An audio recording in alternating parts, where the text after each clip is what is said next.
네, 오늘 제목은 그리스도 안에서의 참된 번영과 안녕이라는 제목으로 말씀을 나누겠습니다. 예수님께서 천국 비유를 마태복음 13장에 하시는데 거기에 보면 특이한 장면이 나옵니다.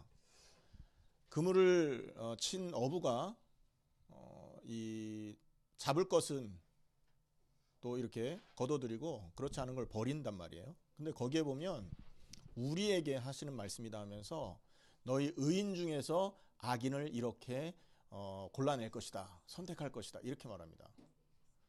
의인 중에서 악인을 건져낸대요. 여러분, 이건 우리에게 주시는 경계의 말씀임을 기억하셔야 됩니다. 하나님의 이름을 부른다고 전부 의인이 아니라는 것이죠. 겉모양은 의인의 모습을 하고 있지만 여러분, 속은 악인일 수 있다는 겁니다. 바리새인들을 향해서 예수님이 또 이렇게 그 말씀을 하는 중에 보면 바리새인들이 하는 것과 같이 중언부언 기도하지 말라, 이런 식의 얘기를 한단 말이에요. 바리새인이 기도하고 있지 않습니까? 하지만 은밀히 보시는 하나님께 골방에 들어가서 기도해라, 이런 말씀을 한다고요. 여러분, 기도라는 행위를 한다고 해도 하나님이, 그러니까 우리가 기도를 한다고 할지라도 하나님이 우리의 기도를 다 듣지 않을 수 있다라는 말을 하는 거거든요. 그 말은 뭡니까? 하나님께서 응답하실 수 있는 정확한 기준과 하나님께 받을 수 있는 응답의 길을 성경을 통해 우리가 알고 있어야 된다, 이 말입니다. 아멘? 주여 주여 하는 자마다 천국 올 자 아니다 라고 말했지 않습니까? 예수 이름 부르고 귀신 쫓고 권능 행하고 하나님 말씀 증거했다고 해서 다 구원받는 거 아니라는 성경의 여러분 경고의 말씀입니다. 자, 오늘 많은 사람들이 연말이 되고 또 새해를 맞이해야 되니까 복을 기원하고 번영을 기원하고 자기들에게 올해 일어나지 않았던 그것을 내년에는 꼭 이루어 보마 하면서 이렇게 다짐하는 그런 시즌입니다. 새해 복 많이 받으세요. 여러분 얼마나 많이 외쳐봤습니까? 1년에 한 번만 해도 우리가 지금 살아온 숫자대로인데요. 여러분 만날 때마다 그 얘기를 했다면 얼마나 많은 복에 대한 얘기를 했겠어요. 하지만 과연 내가 그 복 안에 있느냐라는 것을 생각했을 때 고민해 봐야 되는 것입니다. 왜냐하면 여러분, 복이라는 게 성경이 말하는 복하고 우리가 생각하는 복의 기준이 다르지 않습니까? 우리가 생각하는 기준대로 육신이 복을 받고 경제, 물질의 복을 받았다 할지라도 여러분 성경의 기준에 못 미치는 그런 복일 수 있단 말이에요. 그렇지 않습니까? 그래서 여러분, 우리가 아무리 복을 외치고 아무리 번영을 바란다 할지라도 하나님께서 원하는 복과 번영이 아니라면 그것은 실패라는 것입니다. 평생을 살아났는데 여러분, 우리가 인생 말년에 우리 인생 돌아봤을 때 야, 내가 인생을 후회 없이 살았다, 이렇게 돼야 되지 않습니까? 아멘? 아, 내가 인생을 후회 없이 잘 살았구나, 이렇게 되기 위해서라면 여러분 오늘 메시지를 정말 제대로 기억하셔야 됩니다. 할렐루야. 자, 오늘 다윗은요 인생 말년에 자기가 죽고 나서 후세들에게 너희들은 기도할 때 이렇게 기도해야 된다 하면서 기도 제목을 적어준 내용입니다. 근데 여기에 내용을 보면 이 나라의 번성과 이 나라의 승리에 대한 얘기들을 하고 있어요. 특별히 5절에 보면 너의 승리로 말미암아 계가를 부르며 우리 하나님의 이름으로 우리의 깃발을 세우리니, 계가를 부르고 깃발을 세운다, 이런 말을 하고 있지 않습니까? 그리고 9절에 보면 왕을 구원하소서, 우리가 부를 때 우리에게 응답하소서, 이런 얘기들을 해요. 이건 무슨 의미가 있는 거냐면 여러분, 다윗의 그 나라가 영원해지기를 바란다라는 얘기예요. 하나님께서 허락하신 이 다윗의 왕국이 번창하고 번영하고 이 나라가 평안해지기를 간구한다, 그런 의미인 것입니다. 자, 그렇게 봤을 때 여러분 오늘 이 시편 20편에서 다윗이 하나님 앞에 기도할 때 여러분 놓치지 않았던 그 내용이 응답의 가장 필수적인 내용임을 우리는 알아야 된다는 것이죠. 여러분, 다윗의 시대에 여러분 팔레스틴 지방에 얼마나 많은 나라들이 존재했겠습니까? 그리고 그 나라의 왕들은 또 얼마나 많았겠으며 그 왕들이 자기들이 섬기는 신에게 이런 복을 얼마나 많이 여러분 기원하고 또 청원을 했겠습니까? 그런데 다른 나라의 왕들이 했던 기도와 지금 이 다윗이 하고 있는 기도에 명확한 차이점이 있다는 것이에요.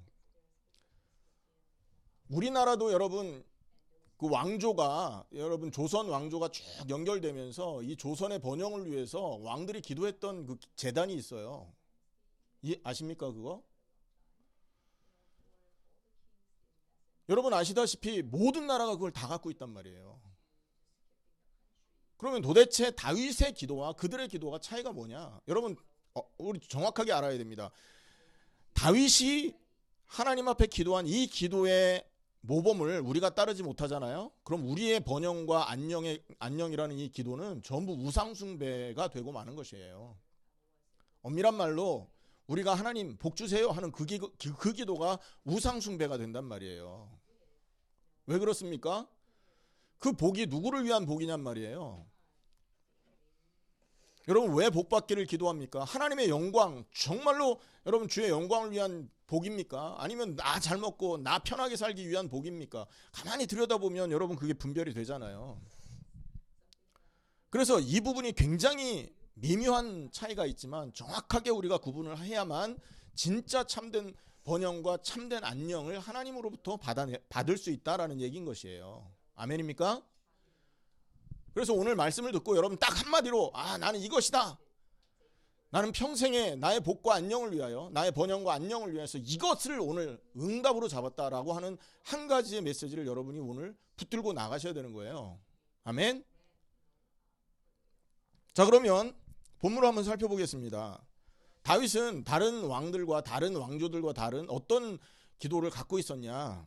본문에 보면요. 여러분 1절을 보세요. 거기에 보면 야곱의 하나님의 이름이라는 단어가 나옵니다. 환난 날에 여호와께서 내게 응답하시고 야곱의 하나님의 이름이 너를 높이 드시며 라는 말이 있죠. 여러분 야곱의 하나님의 이름이라는 이 단어에 굉장한 강조점이 있습니다. 모세의 하나님이라고도 할 수 있었잖아요. 아닙니까? 그냥 하나님 혹은 여호와라고 할 수 있었는데 야곱의 하나님이라고 했다는 것은 특별한 강조점을 말하고 있는데 그게 뭐냐면 바로 하나님은 언약의 하나님이다라는 걸 표현할 때 이렇게 아브라함, 이삭, 야곱의 이름을 사용합니다. 이해되십니까? 여러분 생각해 보십시오. 야곱에게 하나님이 주셨던 언약이 뭐냐면 여러분 이스라엘의 언약을 주시잖아요. 이스라엘이 야곱의 11명의 아들에 의해서 만들어진 그런 나라들입니다. 12지파가 바로 야곱의 12아들을 말하는 거 아니에요. 이해되세요? 그리고 야곱의 아버지 이삭의 아버지 아브라함. 여러분 아브라함에게 하나님 어떤 언약 주셨습니까? 네가 하늘의 별처럼 바다의 모래처럼 가득 차게 될 거다라는 언약 주셨잖아요. 한 족속이었다니까요. 한 가족이 몇 명이나 되겠습니까? 그런데 그 가족이요 나중에 출애굽할 때 보면 60만 명이 됐다고요. 남자만. 부인 여자와 자녀 둘씩만 한 가족 네 명의 가족으로 따져서 여러분 60만 남자만 60만이면요 200만이 넘는 인구입니다. 여러분 200만 명이 넘는 인구가 애굽에서 출애굽을 하고 가나안에 와서 31명 7족속 31명의 왕을 무너뜨리고 거기에 나라를 세웠잖아요. 누구의 역사입니까? 하나님의 역사고 하나님의 언약의 완성인 것이에요. 그래서 야곱의 하나님이라는 이 말은요 언약의 하나님을 지칭할 때 사용하는 것입니다. 자 다윗이 기도할 때 뭐를 기억했다는 거예요? 언약을 기억했다. 아멘. 이게 다른 왕들 다른 민족의 기도와의 차이점이라는 겁니다. 두 번째 이 본문에서 나와 있는 또 강조점이 뭐냐 하면 2절입니다. 성소에서 너를 도와주시고 라는 말이 있어요. 그리고 시온에서 너를 붙드시며 라는 말이 있습니다. 성소, 시온. 도대체 여기에는 어떤 강조점이 있는 걸까요?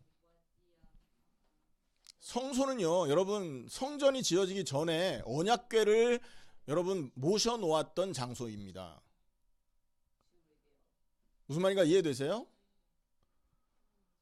성전이 건축된 이후에 언약궤는 어디로 옮겨집니까? 성전으로 옮겨지겠죠. 그 성전이 언제 만들어지냐면 솔로몬 때 만들어졌잖아요. 근데 지금 다윗 시대 아닙니까? 그러면 이 언약궤가 아직 성전에 들어가기 전이란 말이에요. 그래서 이 성소는 언약궤를 모셔놓는 곳이에요. 무슨 말인가 이해되십니까? 언약궤를 중심으로 해서 기도를 했다는 거예요. 그리고 시온은 뭐냐? 예루살렘을 말하고 그 성소가 존재했던 그 지역을 말하는 겁니다. 시온산이라고 그러죠. 이게 높은 지대에 예루살렘이 있거든요. 그래서 예루살렘과 시온은 같은 지명이라고도 하는 것이에요. 근데 특징은 뭐냐? 예루살렘의 가장 큰 특징은 뭐냐 하면요, 거기에 언약궤가 있고 언약궤 위에 하나님이 임재하고 계심을 말하는 거예요. 자, 그러니까 다윗의 기도는 어디에 강조점이 있다? 바로 언약궤 그리고 하나님의 임재에 강조점이 있었다라는 거예요. 맞습니까? 이게 지금 다른 족속의 기도들과의 차이점임을 기억해야 됩니다. 그리고 세 번째, 3절에 보면요, 내 소재를 기억하며 내 번제를 받아주시기 원한다 이렇게 말하고 있습니다. 소재와 번제, 여러분 번제는 희생제사를 말하죠. 이해되십니까? 소제는요, 구원받은 자가 하나님께 감사 예물을 드리는 걸 소제라고 합니다. 그러니까 이 다윗의 기도는 바로 희생제사와 그것에 의한 감사를 지칭하고 있다. 또 다른 말로는요, 이것이 여러분 이 소제와 번제라는 것을 상징적으로 이렇게 해석을 했을 때는 이게 뭐가 되냐면 성도들의 기도를 말합니다. 번제가 여러분 하루에 2번씩 3번씩 하나님 앞에 드려지는 것이었잖아요. 상번제라는 거 기억하십니까? 우리가 올해 기도 제목으로 잡았던 것 중에도 우리가 하나님 앞에 번제 드리게 하옵소서, 아침 저녁으로 하나님 앞에 예배 드리고 아침 저녁으로 그리스도 십자가 생각하게 하옵소서, 그 얘기 아니에요. 그러니까 성도의 이 그 번제, 구원받은 자의 기도, 십자가와 부활, 신약적으로 말하면 십자가와 부활인 거죠. 구약에는 희생제사를 말하는 겁니다. 희생제사를 중심으로 하나님 앞에 드려진 기도였다라는 거예요. 이것이 다른 사람들과 다른 왕조, 다른 나라에서 드리는 그 번영과 안녕을 간구하는 기도와는 다른 점이다. 그리고요, 여러분 6절을 보시기 바랍니다. 6절. 우리 6절 한번 같이 크게 읽겠습니다. 시작. 여호와께서 자기에게 기름 부음 받은 자를 구원하시는 줄 이제 내가 아노니 그의 오른손에 구원하는 힘으로 그의 거룩한 하늘에서 그에게 응답하시리로다. 할렐루야. 여기에 뭐를 말하고 있냐? 기름 부음 받은 자를 구원하시는 줄 안다. 여러분 다윗은요, 기름 부음 받은 왕 사울을 죽여야 될 상황에 몰려 있었을지라도 기름 부음 받은 자를 나는 해하지 않겠다 하면서 사울을 죽이지 않았잖아요. 하나님께서 기름 부음 받은 자에게 특별한 은혜와 특별한 관심을 주고 계심을 알았던 겁니다.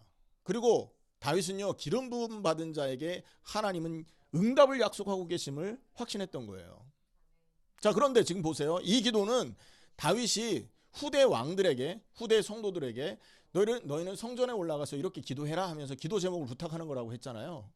그렇게 했을 때 여러분 여기에 지금 기름 부음 받은 자는 우리는 그 성경을 신약까지 본 사람들이니까 이게 그리스도를 말하는구나, 예수를 말하는구나라고 생각하겠지만 이 시대 사람들은요, 이 기름 부음 받은 자가 누구라고 생각했겠어요? 기름 부음 받은 왕들이다라는 생각을 했겠죠. 이해되세요? 그러니까 왕들, 하나님께서 기름 부어 세운 그 왕들을 특별하게 생각하고 특별하게 그들에게 응답 주심을 믿고 확신해라, 이 말을 주고 있는 것입니다. 이거는 완료형으로 지금 얘기를 하고 있어요. 시자로 보면. 그러니까 하나님께서 그렇게 약속한 것이 완성됐다라는 믿음 하에서 기도 제목을 이렇게 나누고 있는 것이라는 거예요. 응답을 확신하고 기도하고 있는 거라는 말입니다. 이 말이. 이해되세요? 기름 부음 받은 자, 하나님께서 선택한 자, 하나님의 그 뜻과 계획을 위해서 사용하는 그 사람에게 하나님은 지금 응답을 약속하고 계시니 너희들은 그 사실을 믿고 이 왕조가, 하나님의 뜻에 사용될 이 왕조가 영원히 번성할 것을 확신 안에서 기도해라, 이 말을 하고 있는 겁니다. 자, 여기 그렇기 때문에 여러분 지금 한 4가지 정도를 얘기했는데 다윗이 다른 왕조들의 기도와 차이점. 첫 번째 뭐라 그랬어요? 야곱의 하나님 언약을 말하고 있다. 두 번째 성소에서 언약궤를 바라보면서 얘기하고 있다. 세 번째 희생제사를 중심으로 하나님 앞에 지금 기도하고 있는 것이다. 네 번째 하나님이 기름 부음 받은 자, 하나님이 기름 부어 특별하게 세운 자들에게 하나님은 반드시 응답하실 것이다라는 믿음, 그 확신 안에서 기도해야 된다라는 강조점을 지금 우리가 살펴보고 있었던 겁니다. 이것이 타 종교와의 그리고 타 왕조들과의 차이점이에요. 맞습니까? 이 기도를 했을 때 하나님은 다윗의 왕조를 축복하신 것입니다. 그리고 여러분 우리가 역사서를 쭉 읽어보면 알지만 하나님께서 이 다윗 왕조의 등불을 끄지 않으셨잖아요. 할렐루야. 북쪽은요 아수르에게 포로 당하고 포로 잡혀가고 남쪽은요 바벨론에 포로 잡혀감에도 불구하고 다윗의 왕조를 하나님이 끝까지 연결시켜 갑니다. 자, 하나 물어보겠습니다, 여러분. 그러면 바벨론에게 이 다윗 남쪽 유다가 멸망했을 때 하나님은 누구를 통해서 이 다윗의 왕조를 연결시켰을까요?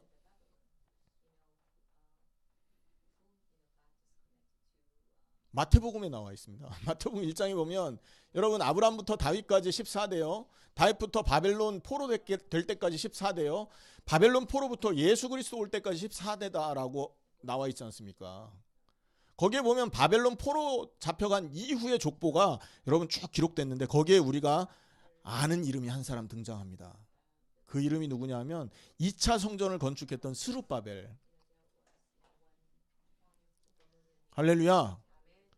바벨론에게 나라는 없어졌을지라도 하나님의 언약대로 다윗의 이 등불은 꺼지지 않았던 거예요. 스룹바벨 중심으로 해서 왕조가 연결되고요. 그 왕조가 나중에 여러분 예수님에게까지 연결됐던 것입니다. 그러면 예수님이 승천하신 이후에 이스라엘의 하나님의 이 언약은 어떻게 됩니까? 이스라엘 없어졌잖아요. 예수님 승천하신 이후에 여러분 이스라엘은 로마의 속국이 돼서 흩어져 버렸지 않습니까? 그래서 1948년에 독립될 때까지 이스라엘 여러분 이 지구상에서 없었던 나라였지 않습니까? 그러면 그때까지의 다윗의 왕조, 다윗 왕가는 어떻게 됐을까요? 어떻게 됐습니까? 그리스도 안에서 새로운 왕조가 시작된 것입니다. 아멘. 교회 시대가 열린 거예요. 예수님이 왕이고 여러분 그 왕 밑에 하나님의 백성들이 그리스도의 십자가와 부활의 은혜로 새롭게 모여진 것이라니까요. 다윗의 왕조는 혈통적으로는 여러분 예수님 때까지 필요했던 것입니다. 그리스도이신 예수님이 오신 이후는 영적인 이스라엘이 세워져서 이제 그리스도를 왕으로 이 시대가 새로 재편되게 되었다는 겁니다. 근데 이 그리스도 통해서 완성된 이 왕조는 특징이 하나 있죠. 그 특징이 뭡니까? 보이지 않는다는 게 특징입니다. 할렐루야. 보이지 않는 하나님의 나라, 그 나라가 숨겨져 있는 겁니다. 근데 이 나라가 언제 드러나죠? 언제 이 나라가 드러납니까? 예수 그리스도께서 재림하실 때 이 나라가 모든 사람 눈앞에 드러나는 거예요. 할렐루야. 그리스도 예수의 십자가와 부활을 힘입은 하나님의 백성들이 거룩한 나라의 백성들이 되고 새 하늘과 새 땅이 열리면서 그리스도의 왕국은 이제 펼쳐지는 겁니다. 자, 이해되십니까? 무슨 말인가? 이 영원한 나라가 하나님의 언약대로 지금 진행되고 있음을 우리는 기억해야 된다는 거죠. 이렇게 다윗이 했던 기도는요, 지금까지도 응답으로 남아있다. 우리가 그 기도의 결과물로서 이 자리에서 그리스도를 예배하고 있다. 기억하셔야 됩니다. 도대체 그러면 우리는 어떻게 기도를 해야 다윗이 했던 기도, 여러분 구약의 기도와 신약의 기도가 다르지 않습니까? 구약의 하나님과 여러분 신약의 하나님 믿는 방식이 달라요. 할렐루야.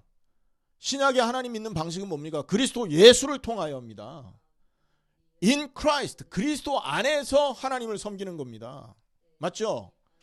그래서 여러분, 구약의 이 믿음의 방식과 신약의 믿음의 방식이 다르기 때문에 신약적으로 우리는 이 본문을 다시 해석해야 된다는 겁니다. 자, 그러면 우리가 어떻게 해야 다윗이 받은 이 응답과 같은 역사와 번영과 안녕의 축복을 누릴 수 있냐? 다윗은 언약을 생각하고 성소를 바라보며 언약궤를 바라보며 그분의 희생을 바라보며 그리스도 기름 부음 받은 자를 바라보며 기도해서 영원한 응답을 얻었다. 그럼 우리는, 이 시대에 살고 있는 우리는 도대체 어떻게 기도해야만, 또 어떤 신앙의 선택을 해야만 다윗이 받은 응답을 받을 수 있을까? 이게 오늘 우리가 나누고자 하는 핵심이요 본문 내용입니다. 본론 내용이에요. 자, 첫 번째, 그 은혜를 알기, 그 응답을 받기 위해서 우리가 알아야 될 것 첫 번째 뭐냐? 이 응답이 나에게서 오는 응답이 아님을 알고 하나님이 이 응답의 주체임을 철저하게 받아들여야 된다는 거예요. 맞습니까? 이 응답은 하나님의 마음이라고요. 주고 싶은 자에게 주는 겁니다. 맞습니까? 그래요, 안 그래요? 응답을 주시는 분이 하나님이지. 그러면 하나님이 주고 싶은 자에게 줄 거 아닙니까? 그걸 기억할 수 있어야 되는 겁니다. 그래서 진짜 이 응답을 받으려면 하나님의 마음에 합해야 되는 거고 하나님의 뜻과 계획에 일치가 되는 사람이어야 되는 것이다. 맞습니까? 여러분 정말 이 응답 받기 원하세요? 평안과 안녕과 번영의 축복을 원하십니까? 그럼 먼저 나는 하나님의 방향과 맞는 사람인지를 확인하세요. 여러분 하나님의 방향이 무엇인지 아십니까? 여러분 하나님께서 원하시는 계획이 뭔지 아세요? 여러분 이 우상의 땅, 마귀에게 빼앗겨버린 하나님의 나라, 하나님의 백성들이 지금 사단에게 잡혀서 우상을 쫓아가며 세상의 풍속을 죽지 않기 위해서 쫓아가고 있지 않습니까? 이 땅에 하나님의 나라가 회복되고 전 세계가 그리스도 이름으로 하나님을 높이며 하나님을 섬기는 그것이 하나님께서 원하시는 계획이라니까요. 무슨 말인가 이해되세요? 우상숭배에서 빠져나와서 하나님을 예배하고 우상숭배에서 돌이켜서 여러분 하나님을 찬양하고 마음으로 하나님을 사랑하고 뜻을 다해 하나님을 높이는 그런 인생으로 가득 차게 되는 거, 그것이 하나님의 계획이라는 거예요. 그것 때문에 하나님이 주신 게 뭡니까? 그걸 회복하려고 주신 게 십자가입니다. 여러분 우리는 십자가 밖에 있을 때 어떤 삶을 삽니까? 십자가 밖에 있을 때는요 100% 우상숭배의 삶을 산다니까요. 무슨 말인가 이해되세요? 십자가를 통해서만 우리는 하나님 앞에 제대로 된 사람이 되는 것입니다. 십자가 한마디로 뭐냐? 죽음을 말하는 거예요. 죽어야 살아나는 비밀이 바로 십자가의 비밀이요 부활의 비밀인 것입니다. 인간을 구원하기 위해 여러분 구약에 하나님이 허락하신 방법 죽음이잖아요. 희생. 누가 희생됐습니까? 죄인을 대신해서 짐승이 죽었다고요.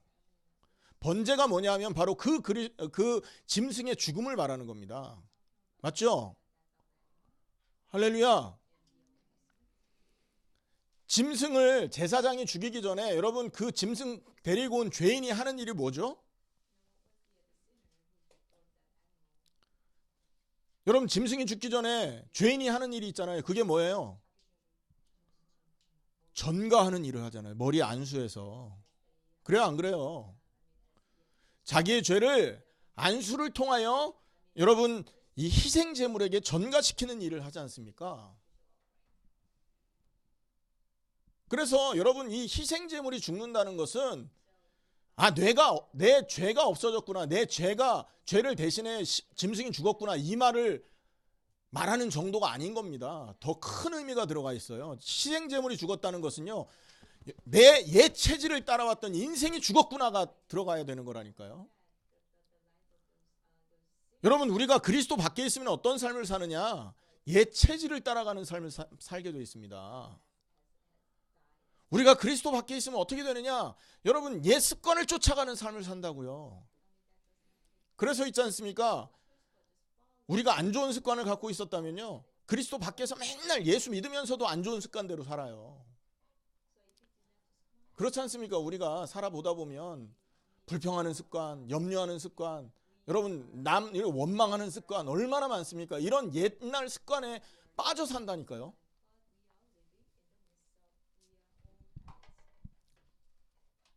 그리스도 밖에 있을 때 우리는 그런 삶을 살 수밖에 없어요. 습관을 이길 자가 어디 있습니까? 습관만 그렇습니까? 체질은 어떻고요? 염려, 근심, 불신앙하던 체질.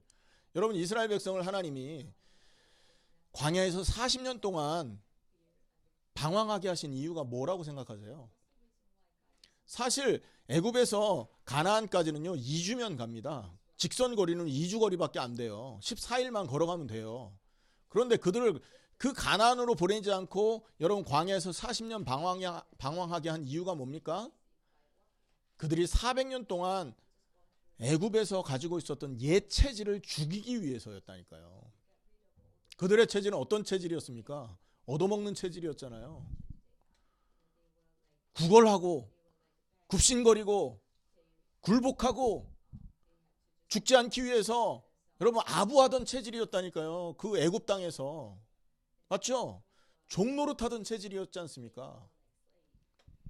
그 옛 체질을 가지고는 새로운 나라를 건설할 수 없으니까 하나님이 광야에서 그 체질을 변화시키려고 했던 겁니다. 그런데 그게 변화됐나요? 안 됐잖아요. 먹을 거 없을 때마다, 여러분 하나님이 함께하면 모든 거 끝났는데도 먹을 거 없을 때마다 먹을 거 내놓으라고 원망했고, 여러분 목마를 때마다 물 내놓으라고, 문제 있을 때마다 하나님 앞에 손가락질하고 원망하고 하나님을 대적했지 않습니까?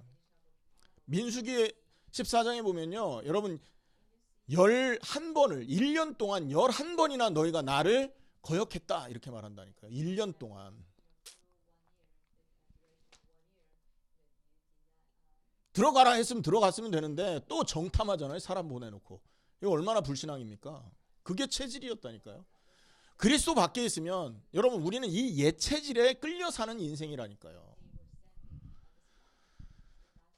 무슨 말인가 이해되십니까? 옛날에 우리나라가 가난하게 살았습니다. 70년대 80년대 경제가 막 성장하기 시작했고, 그 전에는요 사실 식민 지배를 받았었기 때문에 거의 노예에 살다시피 했다고요. 우리나라 근대 역사를 보면 슬픈 역사입니다. 여러분 관리들 있잖아요. 높은 관직을 갖고 있는 사람들한테 막 그냥 착취당하고 괴로움당하고. 우리나라가 공산주의가 왜 들어왔을까요? 바로 그런 부분을 긁어줬거든요. 공산주의가. 그래서 지주들 네 거 내 것도 없고 가난한 자 부유한 자도 없고 다 평등이다. 그러니까 이 가난한 사람들 입장에 엄청 좋은 겁니다. 그래서 가난한 나라 중심으로 공산주의가 싹 휩쓸었던 겁니다. 그 동북아 지역으로, 중국, 러시아 이쪽으로요. 그 북한, 우리가 그런 어떤 영향을 받았지 않습니까? 그 나라의 그 시대에. 그런 걸 가만히 들여다보면 우리나라 되게 못 사는 나라였고 괴로움을 당했던 사람들입니다. 그러다 보니까 여러분 연세 있으신 분들의 체질을 가만히 들여다보면 그 옛날에 그 체질을 그대로 갖고 있어요. 좋은 거는 발전시켜야 되는데 나쁜 거 있잖아요. 조금만 문제 생기면 그냥 죽지도 않았는데, 일어나지도 않았는데 그거 가지고 완전 염려 휩쓸려 가지고. 예전에 저희 어머니가 그랬다고 제가 말씀드리잖아요. 지금 생각해보면 굉장히 고생을 많이 했었어요. 당연히 그럴 수밖에 없습니다만, 그것이요 이제 시대가 바뀌고 여러분 하나님의 은혜 안에 있었으면 변화돼야 될 거 아니에요. 근데 하나님 이름 불러가면서도 옛날 그것을 갖고 있어요. 염려하고 근심하고 밤에 잠 못 자고 하는 그런 거 있잖아요. 불평하고 다른 사람 탓하고 하는 거. 왜 그럴까요? 그게 인간입니다. 그게 사람입니다. 우리 어머니 부모님이 그랬으니까 나는 절대 그렇게 안 해야 되겠지. 막 10번 20번 결심해도 그 나이 때쯤 되면 그렇게 되는 거예요. 여러분 지금 여러분이 갖고 있는 그 모습이요 여러분 부모님들의 모습인 거 아십니까? 할렐루야. 그게 인간인 겁니다. 자, 그리스도 밖에 있잖아요. 우리는 옛 체질을 벗어날 수가 없는 것이에요. 아멘. 우상 숭배를 벗어날 수 없어요. 어떤 사람은 음란이라는 습관에 쫓아서 그거 막 벗어날 수가 없는 겁니다. 내가 좋아하는 건데. 어떤 사람은 마약, 어떤 사람은 여러분 도박 이런 거에 막 빠져가지고 주체를 할 수가 없다니까요. 그게 바로 우리가 이길 수 없는 체질인 거예요. 그리스도 밖에서는 절대 이길 수 없습니다. 이런 체질들을요. 불안해하고 염려하고. 그래서 하나님이 우리에게 뭘 주신 겁니까? 십자가를 주신 겁니다. 그리스도를 거기에 못 박아 죽을 때 여러분 죄를 알지도 못한 그분을 죄로 삼아서 여러분 못 박았다니까요. 삼위일체 하나님이 아닙니까? 그렇죠. 그 삼위일체 하나님이 죄가 되어서 못 박히는 순간 여러분 삼위가 어떻게 되겠어요? 삼위의 관계가 어떻게 되겠냐고요.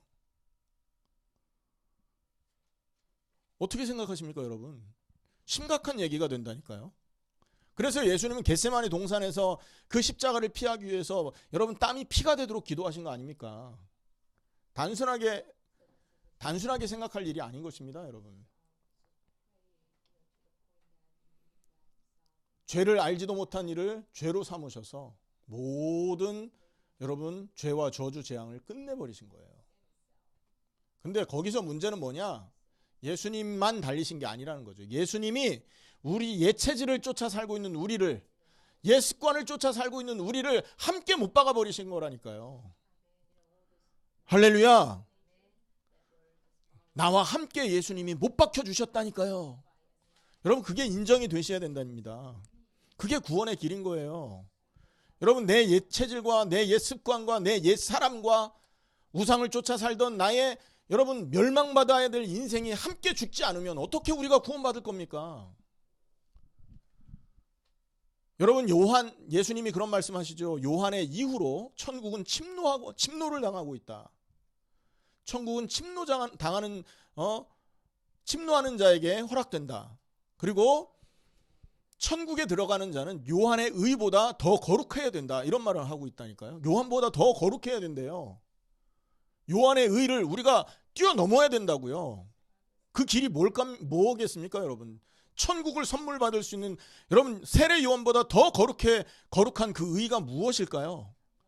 그리스도의 의밖에 없는 겁니다. 그리스도의 십자가의 의를 붙들 때만 우리는요 천국 백성이 된다니까요. 그래서 예수님이 달리신 십자가는 단순히 예수님이 못 박힌 자리가 아닌 거예요. 예수님이 저와 여러분을 함께 못 박아 주신 자리라고요. 내가 거부할 수 없던 그 옛 체질, 내가 여러분 벗어날 수 없던 옛 습관, 여러분 죄와 허물로 완전히 죽었고 우상 숭배에 빠져있던 나의 옛 사람을 예수님께서 끌어다가 십자가에 함께 못 박아 주신 거라고요. 그 사실이 인정되십니까? 그것이 그냥 단순하게 지식으로 머물고 있다면 여러분은요 구원받지 못한 사람인 거고 아직도 옛 체질을 가지고 그렇게 살아가고 있는 사람일 겁니다. 하지만 예수님이 못 박힌 그 자리에 내가 함께 못 박혔구나. 내 힘으로는 이 자리에서 빠져나올 수 없다는 걸 아시고 예수님이 나를 십자가에 함께 못 박아 주셨구나. 이 은혜가 여러분 마음속에 믿음으로 자리 잡힌다면 여러분 그 순간부터 우리는 부활에 동참한 새로운 사람의 인생을 살게 되는 것입니다. 그것이 여러분 저와 여러분의 마음속에 믿음으로 담겨져야 된다는 것이죠. 그 사실이 믿음으로 담겨진 자만 어떻게 됩니까? 새로운 피조물이 되고 성령이 함께하고 성령의 역사 속에서 살 수 있는 새로운 거듭난 인생을 살게 되는 것이에요. 맞습니까? 이거를 하나님이 선물로 우리에게 주셨다니까요. 우리 스스로 이게 해결 안 되니까 하나님이 이 은혜를 주신 겁니다. 그래서 전 세계에 이 십자가와 부활의 은혜를 힘입고자 하는 하나님의 백성들이 숨겨져 있는 겁니다. 맞습니까? 내가 살아온 인생은 멸망받을 인생이요 우상을 따라왔던 인생이요 내 인생은 옛 체질과 옛 습관에 좌우되는 멸망받아 마땅한 그런 어둠의 인생인데 이 인생을 변화시킬 길이 오직 그리스도의 십자가 외에는 없구나. 그래서 내가 십자가와 함께 죽고 부활하신 그리스도와 함께 살아나야 새로운 하나님의 나라의 백성이 될 수 있구나라는 이 믿음을 받아들일 그런 사람들이 곳곳에 숨겨져 있는 겁니다, 여러분. 간단하게 길게 설명했지만 간단하게는 뭡니까? 죽어야 산다는 진리를 기다리고 있는 자들을 우리는 찾아내는 거예요. 맞습니까? 죽어야 살 수 있다. 십자가와 함께 죽고 그리스도와 함께 부활해야 우리는 진정한 인생이 될 수 있다라는 이 사실에 움직여질 사람들이 곳곳에 있으니 우리는 그 사람들을 찾아서 함께 예배하고 그 사람들을 찾아서 하나님을 함께 찬양하고 하나님을 높여드리는 이런 삶의 목적을 갖고 있어야 된다는 거죠. 맞습니까, 여러분? 그것만이 길인 겁니다. 하나님이 그것을 우리에게 허락하신 거예요.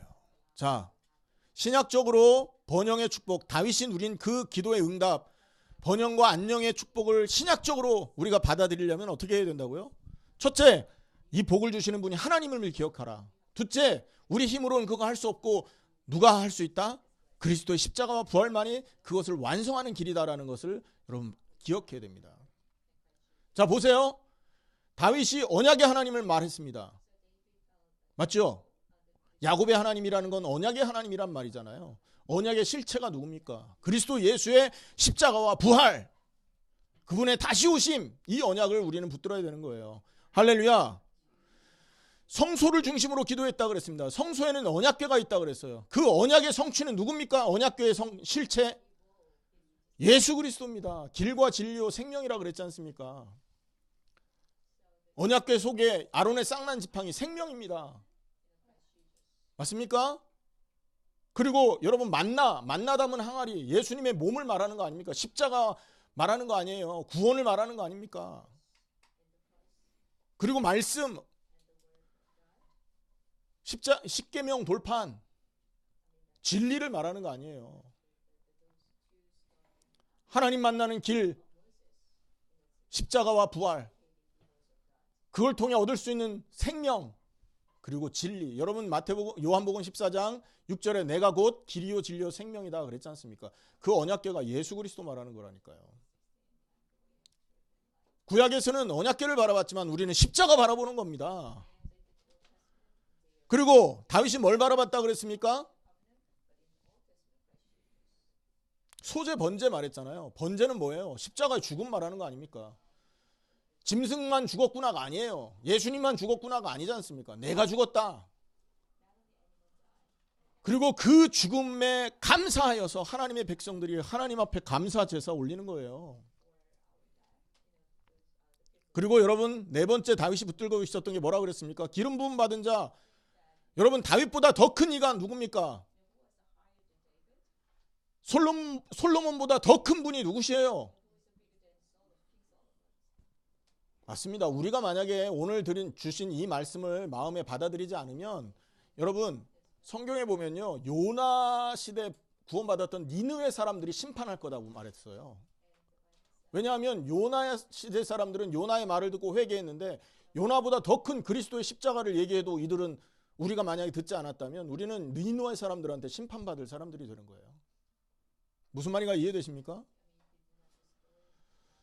기름 부음 받은 자 그리스도 예수 그분의 십자가와 부활 이것을 우리가 붙들고 기도할 때 그것을 우리의 마음에 담을 때 우리는 응답이 시작되는 거다.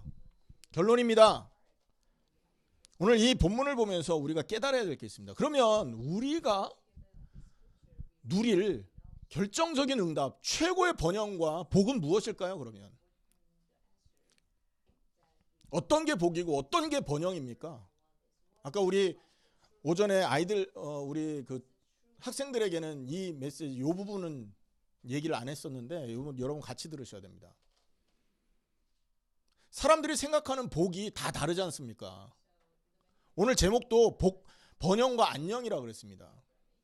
그러면 그리스도 예수를 통해서 번영과 안녕을 누리게 된다고 한다면 그 번영이 뭐며 그 안녕이 뭐냔 말이에요. 여러분은 뭐가 번영이라고 생각하십니까? 잘 되고 복되게 되는 거요? 막 번성해야 되는 거? 농사를 지었는데 막 포도나무에 열매가 막 수천 배 맺히는 것만 응답입니까? 많은 사람들은 그렇게 생각하죠. 내가 100을 투자하면 많이 오기를 원하는 거 아닙니까?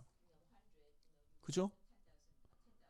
근데 성경이 말하는 것은 그것만을 복이라고 하지 않는다는 거죠. 그거보다 더 차원 높은 복이 있어요. 그게 뭘까요? 할렐루야. 그리스도가 최고의 복인 것입니다. 그럼 지금부터 우리는 어떻게 이 복을 누리느냐? 여러분 생각해 보세요. 십자가와 부활을 믿고 새로운 사람이 됐다면 이제부터는 무엇을 누려야 되느냐 하면 그리스도가 내 인생의 최고의 복되구나. 그분이 내 인생의 최고의 행복이구나가 느껴지는 것. 그게 최고의 복인 겁니다. 기도해야 됩니다. 거기 될 때까지. 그럼 그 느낌이 언제 옵니까? 그런 깨달음이 언제 올까요? 여러분 고린도전서 2장에 보면요. 하나님의 깊은 것을 통달하기 위해서 하나님이 성령을 주신다고 했잖아요. 사람의 일을 사람의 영 외에는 누가 알리요? 하나님의 깊은 것을 통달하려면 성령이 필요하다. 하나님의 영 외에는 하나님의 그 깊은 것을 깨달을 수 없다라고 말했단 말이에요. 기억하세요? 그렇다고 한다면 예수가 내 인생의 최고의 번영이요. 예수 그리스도가 내 인생의 최고의 복이구나를 깨달으려면 뭐가 필요한 거예요? 성령의 역사가 있어야 되는 겁니다. 그래서 여러분 아직 내 인생의 그리스도가 복이요 번영이라 느껴지지 않는다면 지금부터 기도하셔야 되는 겁니다. 뭘 기도해야 돼요? 성령의 역사를. 그래서 하나님의 깊은 것을 통찰해서 예수만이 내 인생의 참된 기쁨이요 그리스도만이 내 인생의 참된 행복이구나가 느껴질 때까지, 깨달아질 때까지, 그것이 믿어질 때까지 기도 속으로 들어가야 되는 거예요. 무슨 말인가 이해되십니까 여러분? 자, 오늘 말씀을 정리하겠습니다. 그리스도 안에서만 참된 번영과 안녕을 얻게 돼요. 근데 결과적으로 번영이 뭐냐, 안녕이 뭐냐, 우리가 생각하는 육신적인 복이 아니라는 거예요. 진짜 복과 진짜 안녕은 뭐다? 그리스도다. 그래서 여러분 우리가 정말로 성령의 역사로 말미암아 예수가 나에게 참된 복이요 참된 안녕이구나가 누려질 수 있다면 우리는 다윗이 누린 복보다 더 큰 복을 붙들게 된 거라는 거였죠. 맞습니까? 그것을 깨닫게 하기 위해서 하나님이 오늘 이 시편 20편을 통하여 우리에게 말씀하고 계시는 겁니다. 다윗은 구약의 그림자를 붙들고 하나님 앞에 기도했단 말이에요. 근데 신약은 여러분 하나님께서 이 땅에 이루실 가장 큰 계획을 그리스도 통해 십자가 통해 완성했기 때문에 그 그리스도의 십자가와 부활을 붙들고 기도하는 게 기본 자세인 겁니다. 아멘. 그리고 우리가 그 그리스도의 십자가와 부활 기본 자세를 제대로 붙들고 기도하고 있다면 성령께서 깨닫게 하신다는 거예요. 뭘 깨달아요? 최고의 복을 내가 붙들고 있구나. 내가 세상 걸 다 바꿔도 이거를 얻을 수 없을 텐데 하나님이 나에게 이거를 선물로 주셨구나. 여러분 그 천국 비유에서 여러분 기억하십니까? 농부가 밭을 가는데 밭에 보화를 딱 발견했어요. 숨겨진 보화. 여러분 그 농부가 했던 그 다음 행동은 뭐죠? 그 밭을 사야 되잖아요. 근데 돈이 없어. 어떻게 했습니까? 자기가 가지고 있던 소유를 다 팔아가지고 현금 만들어갖고 주인한테 그 돈 주고 그 밭을 사버리죠. 밭을 산 이유는 뭡니까? 그 안에 보화를 받기 때문이잖아요. 여러분 우리가 기도해야 될 이유는 뭡니까? 우리의 모든 간절함을 다 해서 하나님 앞에 기도해야 될 이유는 뭐냐 하면 십자가와 부활을 통해 얻어진 그 축복이 내 인생의 최고의 행복이요 최고의 감사요 최고의 번영이라는 것을 여러분 알아야 되기 때문에 간절히 기도해야 되는 겁니다. 그게 언제 깨달아지냐? 성령의 역사로만 깨달아지는 거잖아요. 그래서 여러분 우리가 아직도 내 인생이 그냥 죽을 것 같아. 하루하루 그냥 죽지 못해 사는 것 같아 하는 사람도 없습니까 혹시? 죽고 싶은데 죽을 수 없어서 그냥 사는 거야. 그런 상태라면 뭐가 필요한 겁니까? 그리스도 십자가와 부활과 그 십자가 부활을 통해 주신 축복이 최고의 응답임을 깨닫게 하는 성령의 역사가 필요한 상태라는 거죠. 아멘? 그래서 여러분 2019년에 하나님이 우리에게 중요한 주제 화두를 허락하셨던 것입니다. 그리고 2020년에는 하나님이 이제 우리에게 이 십자가와 부활 안에 누려야 될 최고의 행복과 최고의 기쁨이 성령의 역사를 통해 깨달아짐을 여러분 우리는 이제 2020년부터 여러분 어떻게 해야 돼요? 체험해야 되는 거예요. 오늘 말씀을 마치겠습니다. 그리스도 안에서 누리는 참된 번영과 안녕이에요. 그리스도가 최고의 번영이요 최고의 안녕임은 누구를 통해 깨달아진다? 성령의 역사를 통해 깨달아진다. 다윗은 여러분 십자가와 부활이라는 언약을 잡고 기도했는데 우리도 그 십자가와 부활의 언약 속에 있다면 그건 우리가 당연히 갖고 있어야 될 기본적인 내용이지만 한 발짝 더 나가서 이제는 어떻게 해야 된다? 그 십자가와 부활이 우리에게 최고의 응답임을 깨닫게 하는 성령의 역사 속으로 들어가야 된다. 아멘. 꼭 그 은혜가 여러분에게 충만하게 나타날 수 있기를 예수님의 이름으로 축원합니다. 기도하겠습니다.